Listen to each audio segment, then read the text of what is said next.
한 해 동안 각 가정마다 많은 일들이 있으셨는 줄 압니다. 특별히 이제 보니까 가족 가운데 편찮으신 분들이 있으셔서 또 어려움을 겪은 그런 가정이 많으신데 새해는 모두 건강하시고 주님이 주시는 은혜 가운데 평강을 누리시는 복된 한 해 되시기를 바라면서 축복합니다. 오늘 말씀은 옛날 이야기 하나를 들려드리면서 시작하겠습니다. 옛날에 어떤 나라에 한 임금이 있었습니다. 그에게는 한 가지만 빼고 모든 것이 다 갖추어져 있었습니다. 그는 한 가지, 그 모자라는 것 한 가지, 그것이 무엇이냐 하면 그에게는 아내가 없다는 사실입니다. 왕은 진정한 아내를 원했습니다. 그래서 자주 변복을 하고 거리를 다녔습니다. 마음에 드는 처녀를 찾기 위해서입니다. 어느 날 왕은 시골길을 가다가 들에서 일하는 한 처녀를 봤습니다. 왕은 그 건강하고 부지런하고 성실한 그 처녀에게 마음이 사로잡히고 말았습니다. 왕은 어떻게 그 처녀를 아내로 삼을 수 있을까 고민하였습니다. 물론 자기가 왕님을 드러내고 청혼을 할 수도 있을 것입니다. 누가 왕의 명령을 거역하겠습니까? 그러나 그렇게 하면 왕비는 얻을 수 있겠지만 자기가 원하는 진정한 아내를 얻을 수는 없을 것이라는 그런 판단이 있었습니다. 그렇다고 중매를 세울 수도 없었습니다. 결과는 마찬가지일 테니까요. 왕은 고심하다가 결심을 하였습니다. 나란 일은 자기가 믿을 만한 그런 사람에게 맡기고 왕은 농부가 되었습니다. 품꾼 농부가 된 것입니다. 농부의 옷을 입고 농부의 음식을 먹으면서 또 농부가 되어서 열심히 일을 했습니다.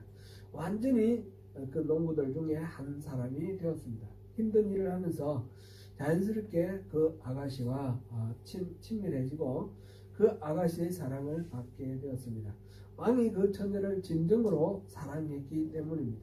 그 처녀는 그 정도로 사랑을 받을 만한 사람이었습니다. 결국 왕은 그 처녀와 결혼을 하였습니다.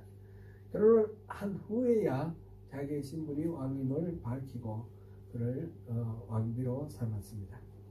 이 이야기는 철학자 키에르케고르가 예수님께서 이 땅에 육신을 입고 오신 내용, 성육신 하신 일을 비유로 꾸민 이야기입니다.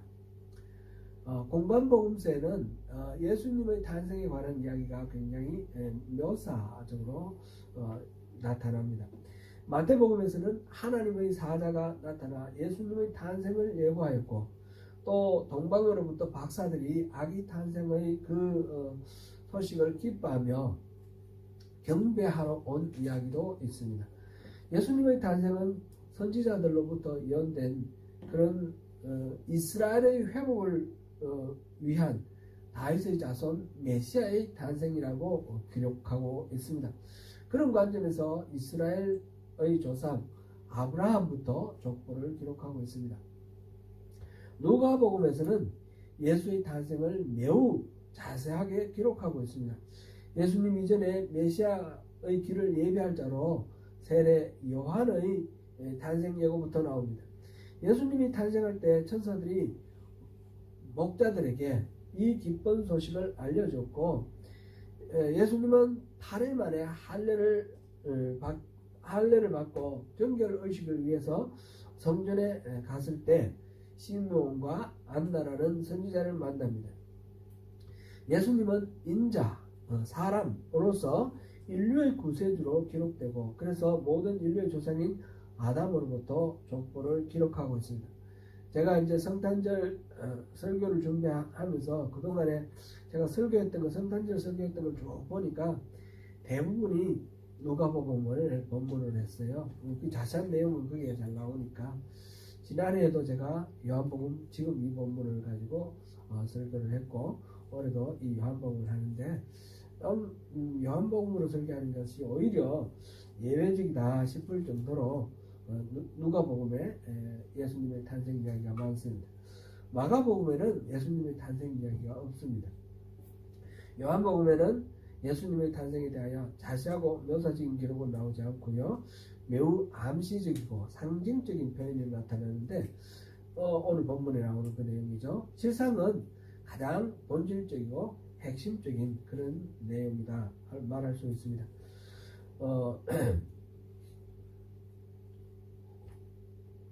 태초에 하나님은 말씀과 함께 계셨는데 그 말씀이 육신이 되어서 이 땅에 오신 분이 바로 예수님이라는 거죠. 말씀은 우리가 흔히 보통 일상적으로 쓰는 용어로는 말씀은 말을 높이는 말이죠. 아버님이 말씀하셨다. 어른들이 하시는 말을 높여서 말씀 이렇게 합니다. 근데 이 성경에 나오는 이 말씀이라는 말은 단순히 말을 좀 이렇게 대접해서 높여서 하는 그런 내용이 아닙니다. 이 의미가 좀 다릅니다. 헬란 말로는 로고스라는 말을 이 말씀으로 번역을 했는데 로고스라는 것은 논리, 이치 이런 의미를 가지고 있죠. 이 말씀 하나님의 마음속에 있는 하나님이 생각하고 하나님이 계획하고 하나님이 의도하는 그런 논리, 이치 이렇게 생각해 볼 수도 있을 것 같습니다. 이 말씀은 태초에 하나님과 함께 계시던 삼위일체 중 다른 한 하나님이십니다. 표현하기 어려워서 말씀이라고 했는데 성자 하나님입니다. 하나님이 우주 만물을 지으셨을 때 있으라, 빛이 있으라 이렇게 있으라 하니까 그대로 이루어져서 있게 되었습니다. 그때 있으라라고 하는 말씀 이게 이제 하나님 말씀하셨다니까 하나님 목청이 올려가지고 이렇게 지금 공기로 전파되는 이 음성이 들려되는 건 아니지 않습니까? 아무것도 없을 때니까 하나님 있으라 하나님의 의도 뜻이 그대로 이루어졌다 그런 의미죠. 이 말씀 하나님과 함께 우주 만물을 창조하신 분이 바로 말씀인데 이 말씀이 그런 말씀은 눈에 보이지 않는 추상적인 그런 개념 같은 그런 상태죠. 근데 그 말씀이 육신을 입고 이 땅에 오셨다는 거죠. 이 육신을 입은 거 성육신 이렇게 우리가 말하고 영어로 incarnation 그랬는데 incarnation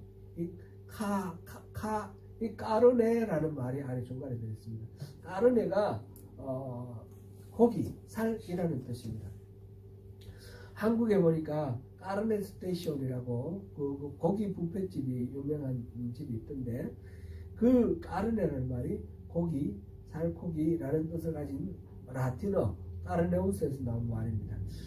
부활절 전에 사순절이 있죠. 사순절이 되면 금식하고 또 금욕하기 때문에 사순절 되기 전에 축제가 있어요. 그게 이제 사육제라고 그러죠. 카니발이 바로 까르네라는 말이 카니 여기에 들어가 있습니다. 이 말은 말하자면 사순절 기간 동안은 고기를 먹지 못한다, 금식한다. 그래서 사육제 그렇게 금식하기 전에 고기를 금식하기 전에 즐기는 축제다 이렇게 말하죠. 요즘은 물론 다르지만 요즘은 뭐 다른 의미로 그냥 즐겁게 이렇게 시간을 보내는 거지만 이게 까르네라는 말에서 나온 말이 카니발이다 그렇게 우리가 알 수 있습니다. 그러면 이 물질이 아닌 영적 존재인 로고스 말씀 이 말씀이 우리가 볼 수도 있고 만질 수도 있는 이 물질 살을 입고 이 땅에 오셨다라는 것입니다. 그 말씀이 왜 육신이 되었을까요? 그 말씀이 인간이 되어 이렇게 말해도 될 텐데 굳이 이 육신이요. 우리말로 번역했을 때는 육신이라는 게 좀 실감이 덜 나오는데 좀 노골적으로 번역하면 이렇습니다. 말씀이 살코기가 되어 이 땅에 왔으니 우리 인간의 몸 중에서 우리 인간을 형성하는 게 여러 가지가 있는데 그 중에 살코기를 우리 살점을 강조하는 그런 의미라는 거죠.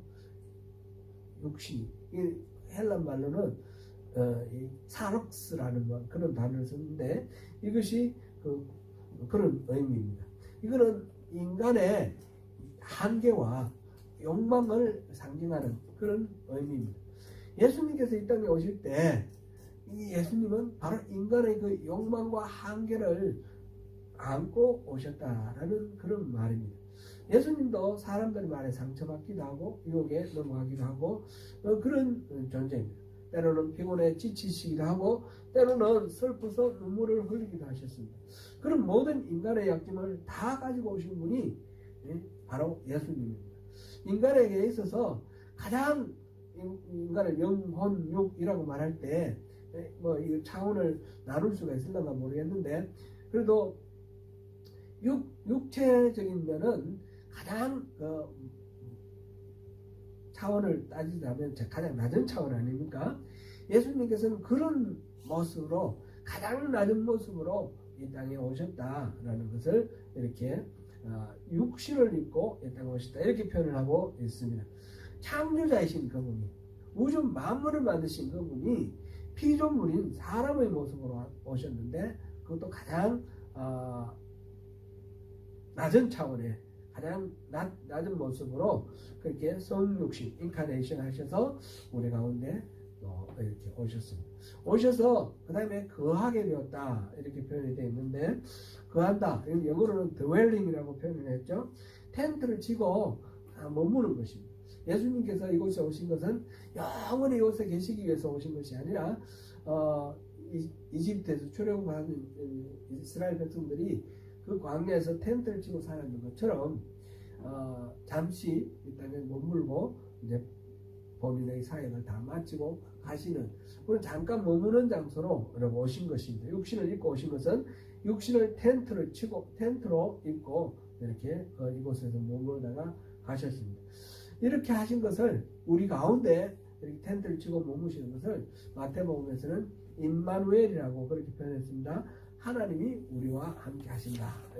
그런 표현입니다.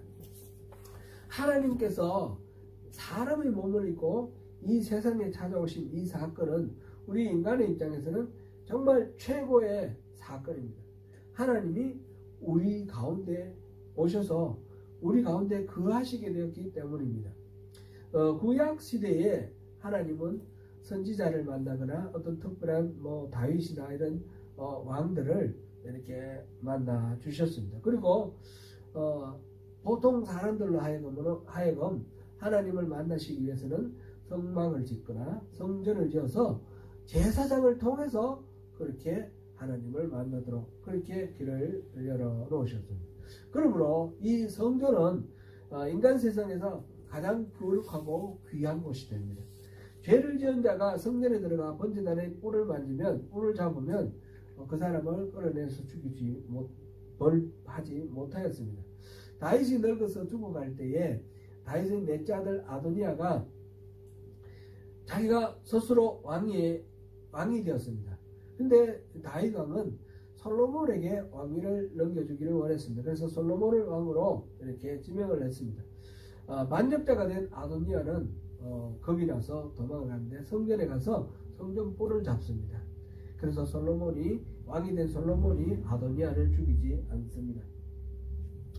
곧 성전은 바로 이렇게 하나님이 이름을 주신 하나님이 머무시는 그런 거처이시며 하나님의 권능으로 보호를 받는 안전한 장소가 되었습니다. 예수님은 사람의 몸으로 이 땅에 오셨는데 이 땅에 오셔서 성전이 되셨습니다. 예수님 스스로 자기 자신을 몸을 성전으로 비유했습니다.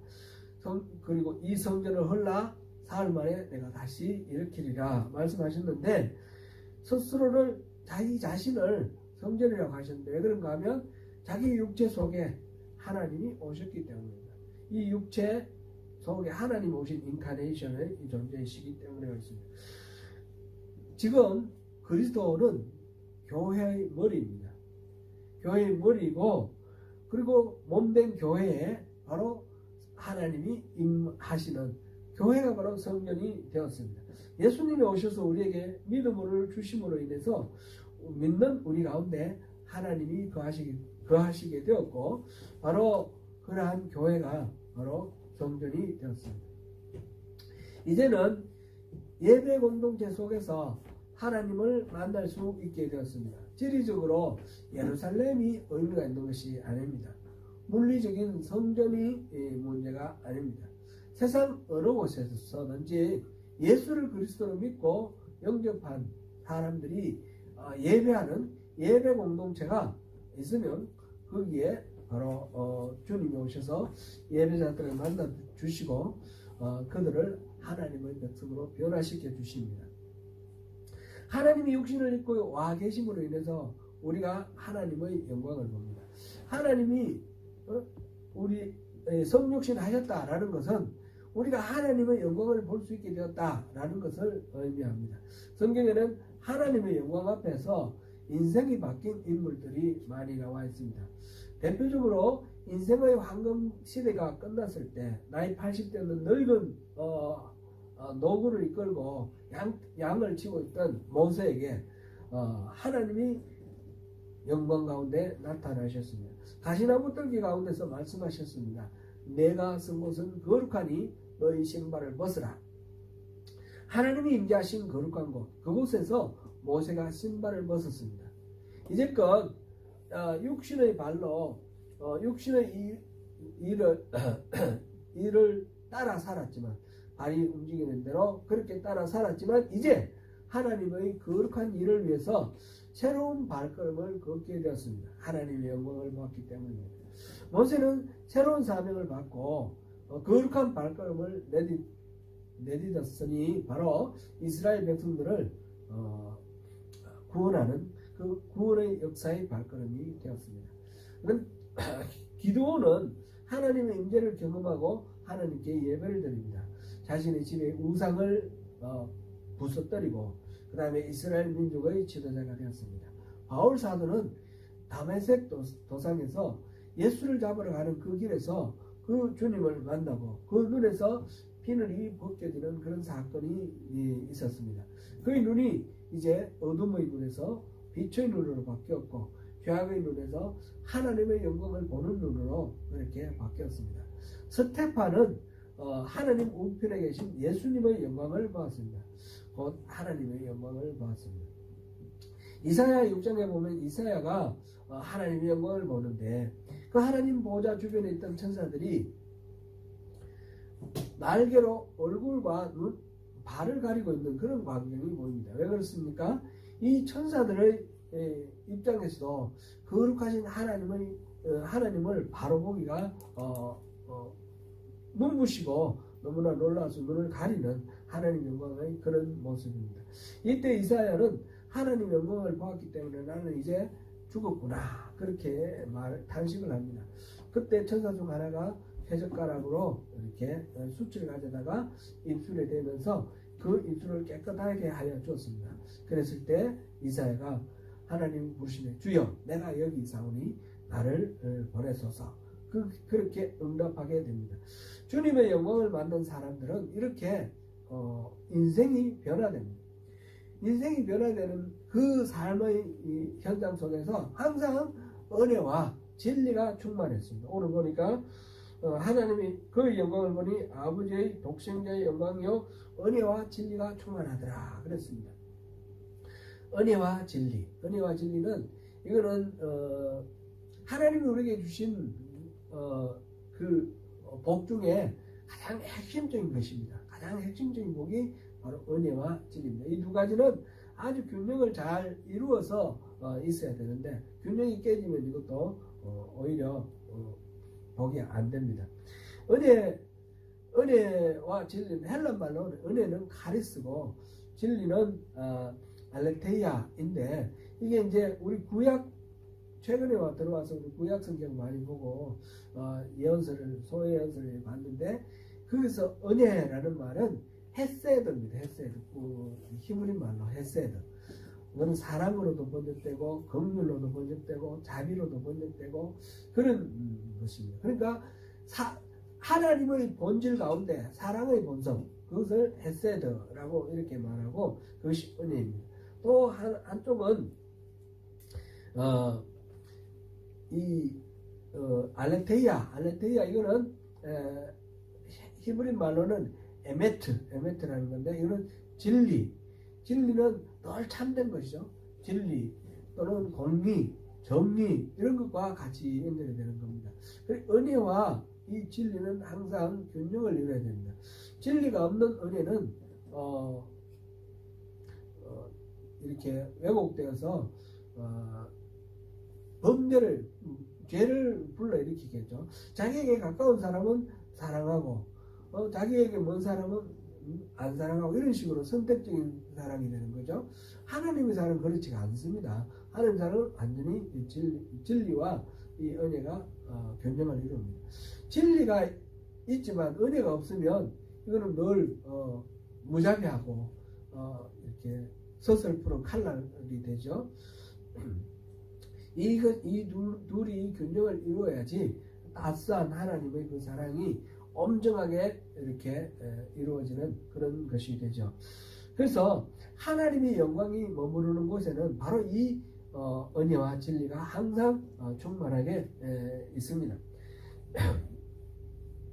그래서 우리는 그 하나님의 영광을 만나게 되면 그곳에서 은혜와 진리를 충만하게 공급받게 됩니다. 하나님의 영광이 머무는 곳에 16절에서 보니까 우리가 다 거의 충만한 데서 받으니 은혜 위에 은혜를라 이렇게 됐습니다. 제가 가진 NIV 성경이 one blessing after another, 이 blessing, 복이 있고 또 그 지나가면 또 다른 복, 이게 이제 은혜 위에 은혜라 이렇게 번역한 이 말입니다. 이게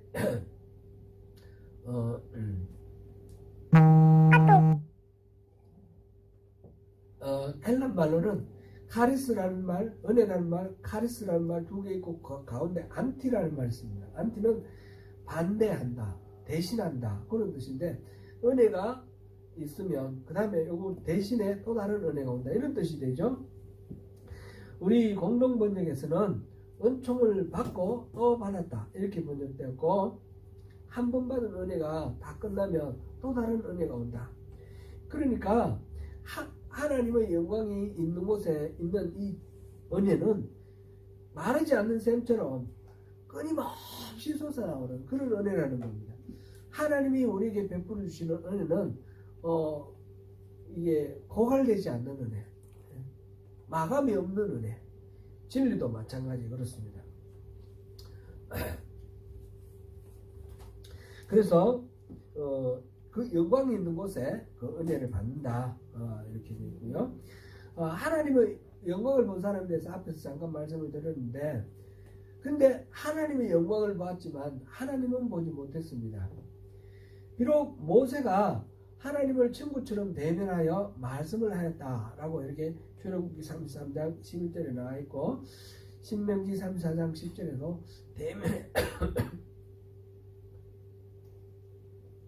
대면하였다 이렇게 되어 있는데, 그 역시 친구처럼 대면했다 이 말 자체도 하나님을 직접 봤다는 말은 아닙니다. 그 말씀이 나오고 바로 뒤에 나오는 그 하나님을 대면하는 장면이 나오는데, 출애굽기 33장에 17절부터 23절입니다. 하나님의 영광이 지나갈 때 반석 틈에 모세를 그게 피하게 하고, 하나님이 손으로 덮었다가 거두었고, 모세는 하나님이 등을 보았다 이렇게 표현을 하고 있습니다. 하나님 육신이 있어서 등이 있고 뭐 가슴이 있고 그런 건 아니겠죠. 그렇게 정면으로 하나님을 볼 수 있는 존재는 아니다라는 것을 그렇게 표현했습니다. 하나님이 존재하심을 그렇다고 해서 뭐 모르는 것이 아니라, 그거는 말릴 수 없을 정도로 그런 불가항력적으로 하나님의 존재를 인식할 수밖에 없는 그런 영광이 있는 것이죠. 그 영광을 만났다는 것입니다. 하나님이 세상 사람들로 하여금 자신을 볼 수 있도록 하기 위해서 독생자 예수 그리스도를 이 땅에 보내셨습니다. 하나님에 대해서 사람들이 막 이렇게 여러 가지로 나름대로 감동을 받고 설명을 하고 하는데, 하나님이 어떤 분이신지 볼 수가 없으니까 각자 나름대로 각각입니다. 그래서 하나님께서 예수님을 이 땅에 보내주셨고, 그래서 예수님을 본 사람은 바로 하나님을 본 사람이다 그렇게 볼 수 있습니다. 예수님께서 요한복음 14장 9절에서 나를 본 사람은 아버지를 봤다 이렇게 말씀하십니다. 하나님이 성육신하신 예수님 안에 거하셨기 때문에 예수님으로 인해서 하나님이 세상에 드러나게 되었습니다. 예수님께서 이렇게 말씀하시는 것 때문에 또 제사장들과 장로들과 서기관들의 박해를 받고 또 십자가형을 당하는 그런 이유가 되었죠. 예수님은 그것을 그렇게 표현을 했고 사람들은 그것을 받아들이기 어려웠던 것입니다. 그런데 이 성육신하신 사건은 단지 2000년 전에 있었던 일로 끝나버린 사건이 아니라는 것이 우리에게 중요합니다. 오늘 성탄절인데 성탄절이 2000년 전에 예수님이 이 땅에 오셨다는 사실을 기념하고 축하하는 그런 절기가 아니라는 것입니다.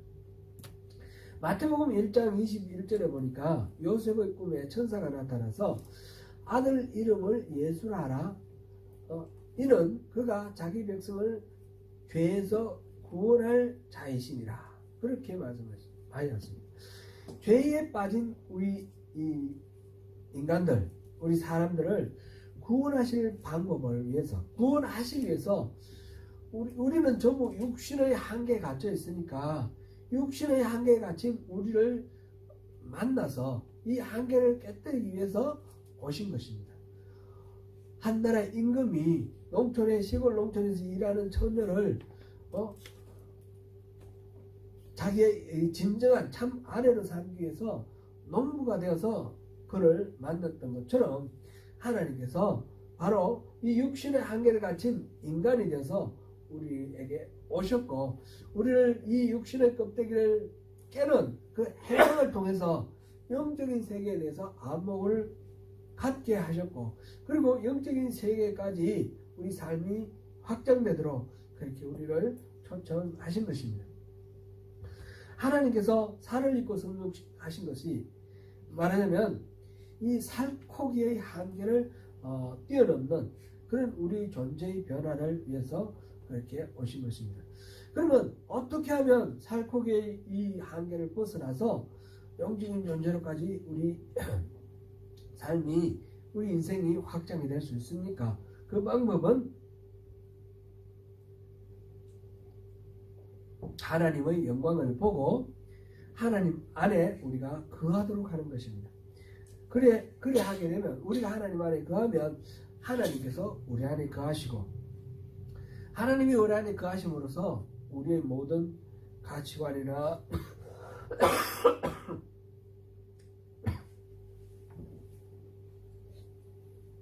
죄송합니다.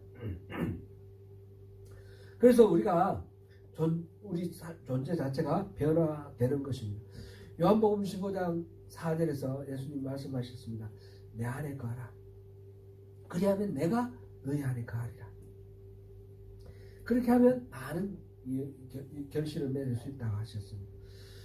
우리가 주님 안에 거하면 주님이 우리 안에 거하십니다. 우리가 바로 그렇게 되면 성전이 되는 것입니다. 성육신은 2000년 전에 예수님만 하신 것이 아니라 오늘 우리 안에 하나님께서 거하시게 되면서 하나님 영이 우리 육신 안에서 성육신을 해서 우리가 새로운 존재의 우리로서 이렇게 살게 됩니다. 그렇다면 우리 안에 예수님이 살아계시도록 하고 우리 안에 하나님이 살아계시도록 하고 하나님이 거처가 되도록 하는 우리가 성전이 되는 방법은 뭡니까? 우리가 뭘 어떻게 하면 됩니까? 바로 독생하신 하나님이 보여주시는 그 영광을 바라고 사모하는 것입니다. 우리가 하나님 안에 거하는 것, 그것은 너희가 내 안에 있고 내 말이 너희 안에 있으면 이렇게 말씀하셨는데 하나님의 말씀, 하나님의 그 로고스가 우리 안에 거하도록. 그러니까 우리가 무엇을 생각하고 판단하고 행동할 때에 그냥 내 생각나는 대로 내키는 대로 우리 육신의 존재가 움직이는 대로 가는 것이 아니라 우리 안에 하나님이 거하시는 하나님이 생각나게 하시고 판단하게 하시고 이끌어 가시는 대로 그렇게 우리가 살아가는 것이죠. 그렇게 할 때 우리 안에서 하나님이 사시는 것입니다. 사랑하는 성도 여러분, 오늘은 성탄절입니다. 말씀이 육신이 되어 우리 가운데 오신 예수님의 성탄의 은혜를 2000년 전의 사건으로만 기억하지 마시고 오늘 내 삶의 현장 한가운데 육신으로 다가오신 말씀 임마누엘을 경험하시는 그런 성탄절이 되시기를 바랍니다. 하나님의 영광을 보고 하나님 은혜와 진리가 충만하신 일상이 되시기를 바라며 축복합니다. 독생하신 하나님께서 계시하여 보여주시는 하나님의 성품, 하나님의 마음을 늘 구하시고 또 누리시는 가운데 주님의 은혜와 진리가 충만하신 저와 여러분 되시기를 축원합니다.